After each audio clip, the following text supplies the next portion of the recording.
कितना अद्भुत नजारा है। मेरा गांव तैरते समुद्र पर जो है, अब मुझको भूखी भूखी लगी है। अरे वाह, आज तो कितनी बढ़िया खुशबू आ रही है। लगता है माँ मेरे लिए कुछ खास बना रही है। ऐसा बोलकर चौखट पर बैठा बंकू उत्सुकता से घर के अंदर आता है, जहाँ सुधा धुएं में चूल्हे पर खाना पका रही थी। माँ, ओ मेरी प्यारी माँ, आज तो रसोई से बहुत अच्छी खुशबू आ रही है। क्या आपने मेरे लिए पकवान बनाया है? पकवान तो नहीं, लेकिन मेरे प्यारे राज दुलारे के लिए गर्मा गर्म टमाटर के स्वादिष्ट पराठे बनाए हैं और साथ में टमाटर की खट्टी मीठी चटनी बनाई है। चल खाते हैं। ये सुनकर बंकू मुंह सजाकर चिढ़ते हुए बोला, क्या माँ, तुम रोज रोज ये सड़े से टमाटर का पराठा और टमाटर चटनी क्यों बनाती हो? ऊपर से इस टमाटर के घर में रहना मुझको बिल्कुल पसंद नहीं। ये पूरा का पूरा गांव टमाटर गांव है। मुझको ना तो ये टमाटर वाला पकाऊ खाना खाना है और ना इस तैरते समुद्र वाले गांव में रहना है। मैं जा रहा हूँ। बंकू बेटा, सुन तो माँ की बात। बंकू नाराज होकर बाहर चला आता है, जहाँ तैरते समुद्र के टापू पर दूर दूर तक पानी ही पानी दिखाई दे रहा था और जहाँ वह देख रहा था उसे टमाटर ही टमाटर के घर दिख रहे थे। वहीं कुछ किसान ठंडी ठंडी हवाओं के बीच खेती कर रहे थे। अरे सुनो किसान भाई लोगों, ज्यादा जोर से फावड़ा या कुदाल मत चलाना, नहीं तो जमीन के अंदर से फव्वारा फूट पड़ेगा।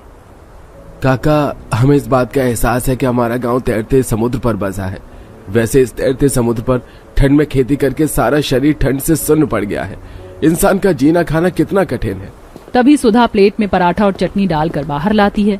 बंकू, तुमने देखा इस टमाटर को उगाने के लिए हमारे गांव के किसान लोग कितनी मेहनत करते हैं, इसलिए खाने का अनादर नहीं करते। चलो मुंह खोलो और खोलो। तुम्हें पता है ना, हमारे गांव ने एक वक्त में इतने बुरे दिन देखे थे, कितनी बुरी जिंदगी जी थी। हाँ माँ, मुझको याद है। सॉरी माँ, मुझे माफ कर दो, मुझे सारा पराठा खिला दो। ऐसा बोलते हुए नन्हा सा बंकू पुराने दिन याद करने लगता है। धरती मैया की दया से इस बार तो हमारे खेतों में कितने लाल लाल रसीले टमाटर उगे हैं। बस मंडी में इनका बढ़िया भाव मिल जाए तो हमारे सारे रुके पड़े काम इस बरस में पूरे हो जाएंगे। अरे काका, तुम्हारे मुंह में घी शक्कर। हम किसानों की तो सारी आशाएं इस टमाटर की फसल पर ही टिकी हुई हैं। वैसे इस बात तो निश्चिंत रहिए, हमारे टमाटर बढ़िया दाम में जाएंगे। तभी गांव का एक किसान भागता हुआ आकर बोलता है, अरे गजब हो गया नत्थू काका। अरे कर्मा, क्या हुआ? तू इतना हाफ क्यों रहा है? मंडी के चक्कर काट कर आ रहा हूँ काका। हम किसान भाई लोगों के लिए बुरी खबर है, इस साल भी मंडी में टमाटर के भाव गिर गए हैं। एकदम से टमाटर का दाम मंदा होने के चलते करमपुर गांव के सबसे बुजुर्ग किसान नत्थू काका रो पड़ते हैं। यानी कि इस साल भी हम गरीब किसान लोगों के परिवार और बाल बच्चों को रूखा सूखा खाकर ही गुजारा करना पड़ेगा। हे भगवान, कब बदलेगा आखिर हमारे गांव के हालात? न तो सरकार कभी हम लोगों का हाल मालूम पता करने के लिए आती है और न ही बैंक हम गरीब तबके के किसानों को ऋण देता है कि हम कोई सब्जी की फसल उगा सके। सच में जी तोड़ मेहनत के बावजूद भी हमें कुछ हासिल नहीं होता। ऐसे तो गुजारा करना कठिन है। ये कहानी है करमपुर गांव की, जहां के सारे लोग किसानी करके साल भर अपना घर चलाते थे। सब लोग घनघोर गरीबी भरे हालातों और कष्टों में जिंदगी काट रहे थे। बेचारे किसान दिन भर खेतों में मेहनत और दुख भरी रोटी खाया करते, मगर इस बार उन पर दुखों का पार पहाड़ टूट पड़ता है। दिन रात बर्फ की बारिश होने के चलते गांव की खेती बाड़ी वाली जमीन दलदल के रूप में धंसकर जितने हिस्से पर गांव बसा होता है वह सूखी जमीन से अलग तैरते हुए समुद्र के बीचों बीच टापू का रूप ले लेता है, मगर सबके खेत तबाह हो चुके थे। ये क्या हो गया? हमारा तो पूरा खेत ही तबाह हो गया। हम लोग क्या करेंगे काका? अब तो खाने के भी लाले पड़ जाएंगे। अरे हम तो बीच मझधार में फंस गए हैं। इस तैरते समंदर के चारों तरफ तो पानी ही पानी है, किसी से मदद भी नहीं मांग सकते। अब हमें दुखियारी गांव वालों को यहीं अपनी दुनिया बसानी होगी और कोई चारा नहीं है। अजी काका की बात मान लो, वैसे भी उस गांव के अंदर भी कौन सा हम गांव वाले खुशहाल थे। मैंने थोड़े टमाटर के बीज बचा कर रखे हैं। अरे तो लाकर दो, उसे इस समुद्री जमीन में डालकर देखते हैं। सारे किसान समुद्री जमीन में क्यारी बनाते हैं और बीज लगाकर समुद्री पानी से सींचते हैं। लगभग एक हफ्ते में ही उनके जमीन में लाल बड़े रसीले टमाटर उग जाते हैं, जिसे देखकर बूढ़ी कैलाशी बोलती है, ये तैरते समुद्र की जमीन तो बड़ी लक्ष्मान है। कितनी तादाद में टमाटर उगे हैं। हरिंदर, कर्म जाओ और ये सारे के सारे टमाटर बेच के आओ। देखना सीता मैया की दया रही तो टमाटर सस्ते नहीं बल्कि बढ़िया रेट में बिकेंगे। जी काकी। दोनों सारे टमाटरों को कश्ती में भरकर समुद्र पार बाजार में जाकर बेचते हैं।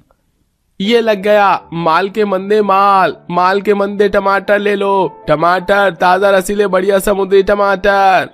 उनके टमाटरों की हीरे जैसी चमक को देखकर ग्राहक बड़े बड़े बाजार के बड़े बड़े व्यापारी भी खींचे चले आते हैं। अरे वाह भाई, तुम लोगों के टमाटर तो बड़े ताजे चमकदार हैं। अरे टमाटर तो चमकदार ही होंगे ना चाचा, खाद डालकर कच्चे टमाटर को थोड़ी ना पका दिया है।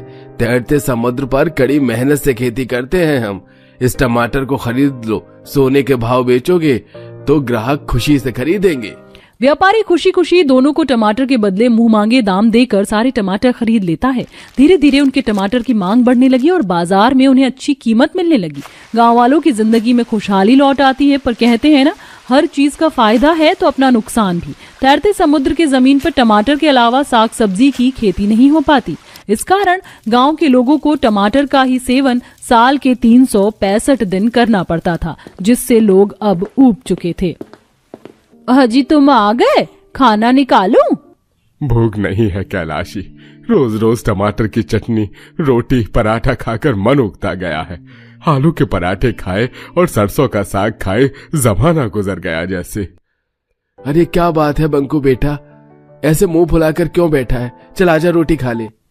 मुझको नहीं खाना। ऐसा बोलकर बंकू गुस्से में चादर तान कर सो जाता है। जहां वो देखता है उसके चारों तरफ टमाटर ही टमाटर के घर थे। यहाँ तक कि पूरे खेत में टमाटर ही टमाटर लगे थे और कुछ टमाटर बड़ी बड़ी आंखें निकालकर उसे चिढ़ा रहे थे। ओहो टमाटर बड़ा मजेदार, वाह टमाटर बड़े मजेदार, आहा टमाटर बड़े मजेदार, वाह टमाटर बड़े मजेदार। चुप करो तुम सब। बंकू पैर पटकते हुए अपने टमाटर वाले गांव में आगे चलते चलते अपने घर के बाहर आकर टमाटर के अंदर चौखट पर बैठ जाता है। तभी उसे अंदर से खाने की खुशबू आती है। कितनी अच्छी खुशबू आ रही है, देखता हूँ माँ ने क्या बनाया है। घर में आते ही वह टमाटर के पराठे और चटनी बनी देखकर पिनक कर बाहर भाग जाता है और गुस्से में तैरते समुद्र में छलांग लगा देता है।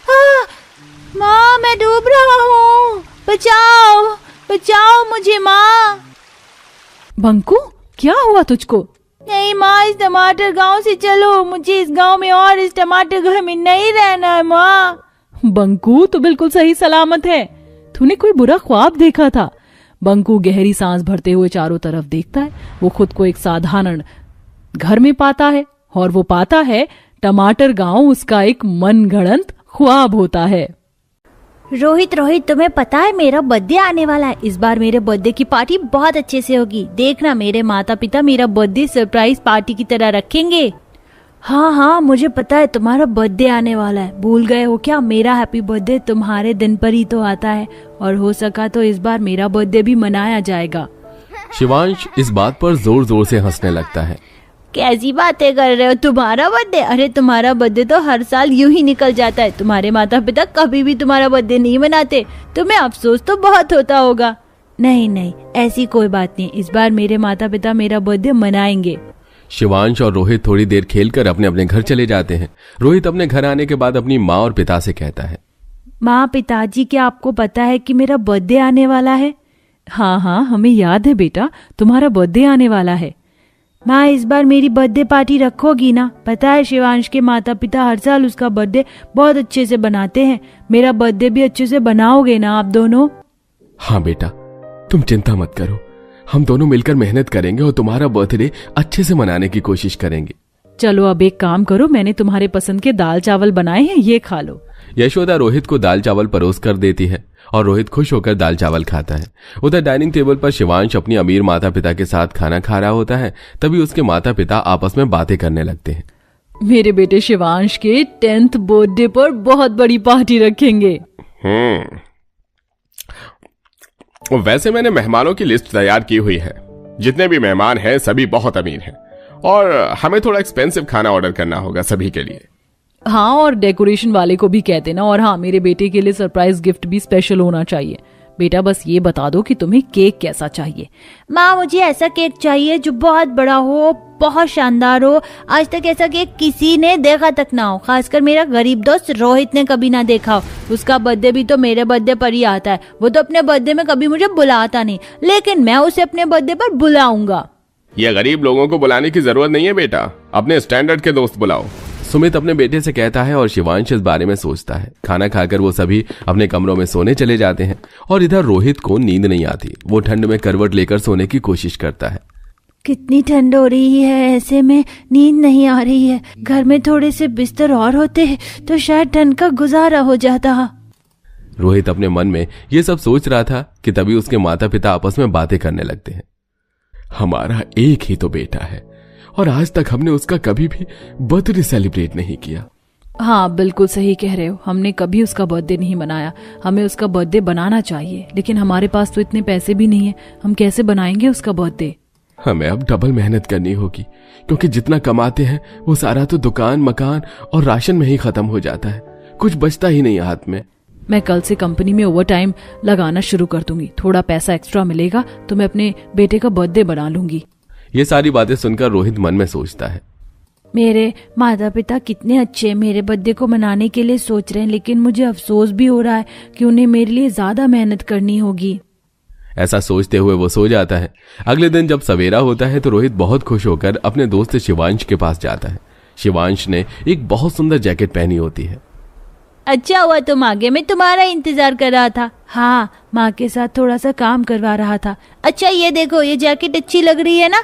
ये मेरे माता पिता ने मेरे बर्थडे के लिए खरीदी है। और तुम्हें पता है इस बार मेरे माता पिता एक मोटरसाइकिल दिलाएंगे मुझे, जो बच्चों वाली मोटरसाइकिल होती है। फिर मैं उसी के ऊपर बैठकर घूमा करूंगा। मुझे मेरे बर्थडे पर बहुत सारे गिफ्ट मिलते हैं। इस बार तो मुझे भी गिफ्ट मिलेगा, मेरे माता पिता मुझे भी गिफ्ट देंगे। दोनों दोस्त आपस में खेलते हैं और उसके बाद अपने अपने घर चले जाते हैं। रोहित घर आने के बाद अपने माता पिता से कहता है, माँ पिताजी, आपको पता है शिवांश के माता पिता उसे इलेक्ट्रॉनिक मोटरसाइकिल दिलाने वाले हैं। माँ पिताजी, मुझे भी ऐसे ही एक इलेक्ट्रॉनिक मोटरसाइकिल चाहिए। आप मुझे दिलाओगे ना मेरे बर्थडे पर? रोहित ऐसा बोल रहा होता है। दोनों माता पिता एक दूसरे की तरफ देखते हुए रोहित से कहते हैं, हाँ बेटा, कोशिश करेंगे। देखो बेटा, तुम जानते हो ना हमारे घर के हालात ठीक नहीं हैं, लेकिन फिर भी हम कोशिश करेंगे। अगर हम तुम्हें मोटरसाइकिल नहीं दिला सके तो बुरा मत मानना। रोहित अपने माता पिता की बातों को समझता है और कुछ भी नहीं कहता। उधर वो रोजाना देखता है कि शिवांश के बर्थडे के लिए उनके घर पर कोई ना कोई पार्सल आता ही रहता है। इसी के साथ में वो भी देखता है कि उसके माता पिता सुबह जल्दी निकलकर रात को देरी से घर आते हैं और ठंड से कहते हैं, उफ, आज तो बहुत ठंड हो रही है। लगता है रोहित बिना खाना खाए ही सो गया। एक काम करो, जल्दी से खाना बना दो। थोड़ी देर बाद रोहित को उठाकर खाना खिला देंगे। तभी रोहित नींद से उठता है। माँ पिताजी, आप सुबह से नौकरी पर गए हुए थे, आधी रात में आ रहे हो। इतनी मेहनत किस लिए? मुझे अपना बर्थडे नहीं बनवाना। इतनी मेहनत मत करो, आपकी तबीयत ना खराब हो जाए। तुमने हमारे बारे में इतना सोचा बेटा, हमारे लिए इतना ही काफी है। मैं तुम्हारे लिए खाना गर्मा गर्म बनाती हूँ। यशोदा गर्मा गर्म चावल बनाकर अपने बेटे रोहित को देती है। गरीब परिवार चावल खाकर सो जाता है। इसी तरह कुछ दिन बाद दोनों का बर्थडे आ जाता है। अरे बाप रे बाप शिवांश, तुम्हारा घर कितना सुंदर लग रहा है। चारों तरफ गुब्बारे लगे हैं, रोशनी चमक रही है। कितनी अच्छी सजावट हुई है तुम्हारे बर्थडे पर। तुम्हारे माता पिता ने बहुत सारा सामान मंगाया है। हाँ, मेरे तो हर बार ऐसे ही बर्थडे बनता है। ये वाला थोड़ा स्पेशल है। मैं जानता हूँ तुमने बर्थडे पर तो मुझे बुलाओगे नहीं, लेकिन मैं तुम्हें अपने बर्थडे पर जरूर बुलाऊंगा। चलो, मेरे माता पिता केक लेकर आते ही होंगे। शिवांश अपने दोस्त रोहित को अपने अमीर घर के अंदर लेकर आता है। शिवांश अपने अमीर दोस्तों के साथ खेलने लगता है और रोहित एक तरफ खड़ा रह जाता है। कुछ ही देर में शिवांश के माता पिता उसके लिए बहुत शानदार केक लेकर आते हैं, लेकिन गलती से ऊपर से थोड़ा सा खराब हो जाता है। जैसे ही शिवांश वो केक देखता है उसे गुस्सा आ जाता है। ये क्या माँ पिताजी, आप लोगों ने मेरी बेइज्जती कर दी। ऐसा केक काटूंगा क्या मैं जो पहले से ही खराब हो? अरे कोई बात नहीं बेटा, लाने में थोड़ा सा खराब हो गया, लेकिन जैसा तुमने मंगवाया था बिल्कुल वैसा ही तो है। नहीं पिताजी, नहीं, ये वैसा केक नहीं है। मुझे आपसे ये उम्मीद नहीं थी। मुझे नहीं काटना अपना बर्थडे केक। शिवांश गुस्से में केक को हाथ से मारकर गिरा देता है। शिवांश के अमीर माता पिता उसकी हरकत देखते रह जाते हैं। चले चले जाओ यहाँ से सभी के सभी। ये पार्टी यही खत्म होती है, कोई बर्थडे पार्टी नहीं बनानी मुझे। शिवांश गुस्से में अपने कमरे में चला जाता है और रोहित को यह सब देखकर बहुत बुरा लगता है। वो अपने मन में सोचता हुआ शिवांश के घर से जाने लगता है। अगर मेरे माता पिता ने मेरे लिए इतना कुछ किया होता तो मैं कभी भी उनकी बेइज्जती नहीं करता, मैं तो बहुत खुश हो जाता। रोहित ऐसा बोलते हुए अपने घर के बाहर ठंड में पेड़ के नीचे बैठ जाता है। तभी उसकी माँ उसके पास आती है और कहती है, अरे बेटा, तुम यहाँ बैठे हो और मैं कब से इंतजार देख रही थी कि तुम घर में आओगे। चलो, हमने तुम्हारे लिए कुछ सरप्राइज रखा है। यशोदा अपने बेटे को घर के अंदर लेकर आती है। रोहित देखता है कि उसके माता पिता ने घर के अंदर थोड़े से गुब्बारे लगाए हैं और एक छोटा सा केक मंगाया है। बेटा, पैसे नहीं थे इसलिए तुम्हारे लिए मोटरसाइकिल नहीं खरीदी लेकिन फिर कभी खरीद दूंगा। हाँ, ये देखो तुम्हारा केक। हैप्पी बर्थडे बेटा। अपना केक देखते ही रोहित की आंखों में आंसू आ जाते हैं। वो अपने दोनों माता पिता को गले से लगा लेता है। आपने मेरे लिए कितनी मेहनत की, कितनी मेहनत से ये केक मंगाया होगा। थैंक यू माँ पिताजी, थैंक यू सो मच। लेकिन मैं अपने दोस्त को भी बुलाना चाहूंगा, कभी मैंने उसे अपने बर्थडे पर नहीं बुलाया। रोहित ऐसा कहकर तुरंत अपने दोस्त शिवांश के घर जाता है और उसे अपने बर्थडे पार्टी के लिए बुलाता है। शिवांश रोहित के साथ उसके बर्थडे पर आता है।